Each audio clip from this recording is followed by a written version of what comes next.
ایک کفن چور کا عجیب واقعہ۔ ایک دفعہ حضرت علی رضی اللہ تعالیٰ عنہ رسول اللہ صلی اللہ علیہ وآلہ وسلم کی خدمت میں پیش ہونے جا رہے تھے کہ راستے میں ان کی نظر حضرت علی رضی اللہ تعالیٰ عنہ کی ایک شخص پر پڑی جو مسلسل روئے جا رہا تھا۔ حضرت علی شیر خدا نے اس بندے سے رونے کا سبب پوچھا تو اس نے بتایا کہ میں بہت ہی بڑا گناہ کر بیٹھا ہوں، مجھے اللہ تعالیٰ کے عذاب سے ڈر لگتا ہے، مجھے سمجھ نہیں آ رہی کہ میں کیا کروں۔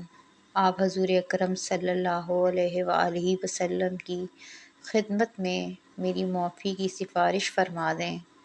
حضرت علی شیر خدا رضی اللہ تعالیٰ عنہ اس شخص کو ساتھ لے کر حضور صلی اللہ علیہ وآلہ وسلم کی بارگاہ میں پیش ہوئے۔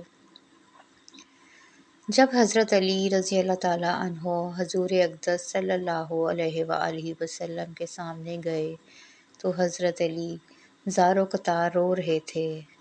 حضور اکرم صلی اللہ علیہ وآلہ وسلم نے دریافت کیا، اے علی، آپ کیوں رو رہے ہیں؟ حضرت علی شیر خدا نے فرمایا کہ اے اللہ کے نبی صلی اللہ علیہ وآلہ وسلم، میں آپ کے پاس آ ہی رہا تھا کہ راستے میں ایک شخص کو بہت ہی زیادہ روتے ہوئے دیکھا تو اس کی حالت دیکھ کر مجھے بھی رونا آ گیا۔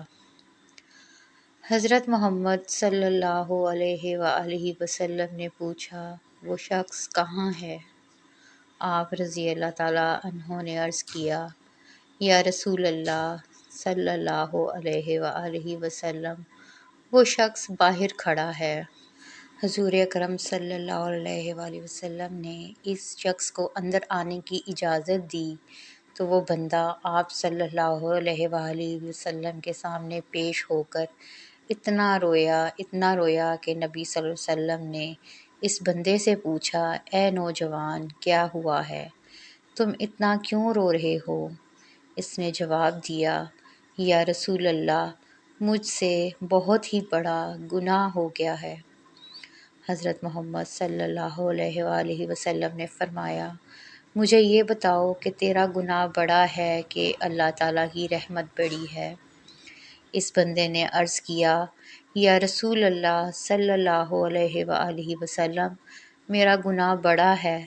پھر آپ صلی اللہ علیہ وآلہ وسلم نے فرمایا کہ تیرا گناہ بڑا ہے کہ خدا کی قدرت بڑی ہے۔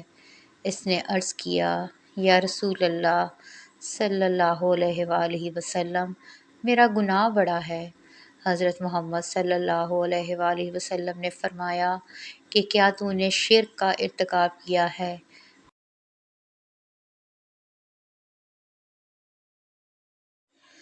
بندے نے عرض کیا، یا رسول اللہ، میں نے شرک کا ارتکاب نہیں کیا۔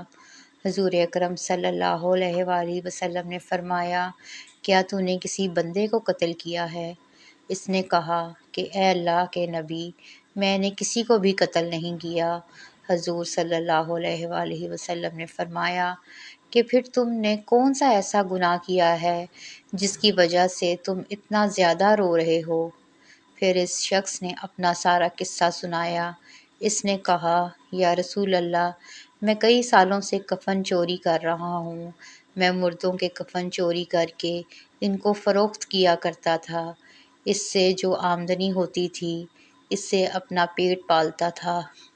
کہنے لگا، کچھ دن پہلے ایک لڑکی دفن کی گئی۔ میں نے اپنی عادت کے مطابق اس کا کفن اتارا اور وہاں سے جانے لگا تو مجھ پر شیطان غالب آ گیا۔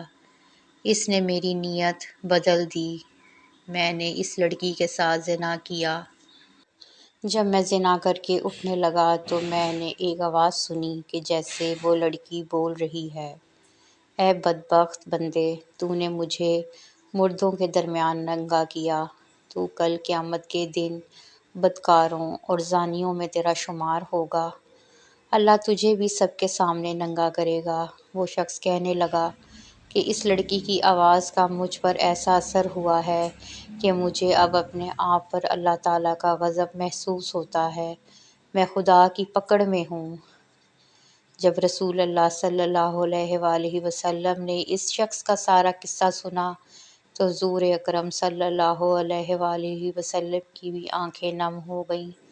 حضور اکرم صلی اللہ علیہ وآلہ وسلم نے فرمایا، تو نے واقعی بہت ہی بڑا گناہ کیا ہے۔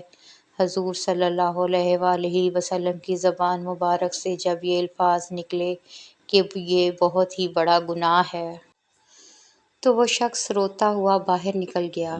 اس نے سوچا کہ رسول صلی اللہ علیہ وآلہ وسلم اس وقت بہت ہی ناراض ہیں، ایسا نہ ہو کہ آپ صلی اللہ علیہ وآلہ وسلم کی زبان مبارکہ سے کوئی ایسی بات نہ نکل جائے جو میری زندگی کو مزید بربادی کا سبب بن جائے۔ وہاں سے نکل کر وہ شخص جنگل اور پہاڑوں کی طرف چلا گیا۔ وہ شخص کئی روز اللہ تعالیٰ کی عبادت میں مشغول رہا اور اللہ تعالیٰ سے رو رو کر اپنے گناہوں کی معافی مانگتا رہا۔ اس کو ہر وقت وہ آواز سنائی دیتی تھی، وہ ہر وقت اللہ تعالیٰ سے دعائیں مانگتا تھا۔ جب وہ شخص کئی روز معافی مانگتا رہا تو خدا نے اس بندے کی توبہ قبول فرمائی۔ اللہ تعالیٰ کے حکم سے حضرت جبرائیل علیہ السلام حضور اکرم صلی اللہ علیہ وآلہ وسلم کے پاس تشریف لائے اور سلام پیش کیا۔ حضرت جبرائیل علیہ السلام نے فرمایا، اللہ کے رسول صلی اللہ علیہ وآلہ وسلم، اللہ تعالیٰ نے فرمایا ہے کہ مخلوق کو پیدا کرنے والا، رزق دینے والا اور اپنی مخلوق کو معاف کرنے والا بھی میں ہی ہوں۔ تو حضرت جبرائیل علیہ السلام نے فرمایا کہ اللہ تعالیٰ نے فرمایا ہے کہ میں نے اس نوجوان کی توبہ قبول فرما لی ہے، میں نے اس کے سارے گناہوں کو معاف فرما دیا ہے۔ پھر اللہ کے رسول صلی اللہ علیہ وآلہ وسلم نے ایک صحابی کو اس شخص کے پاس بھیجا کہ اس شخص کے پاس جا کر اس کو یہ بتاؤ کہ اللہ تعالیٰ نے تیری توبہ قبول فرما لی ہے، اللہ تعالیٰ نے تیرے سب گناہوں کو معاف کر دیا ہے۔ تو اگر آپ کو آج کا یہ واقعہ پسند آیا اور مزید اس طرح کی کہانی سننا چاہتے ہیں تو ہمارے چینل کو سبسکرائب کریں، شیئر اور لائک کرنا نہ بھولیں۔ اللہ حافظ۔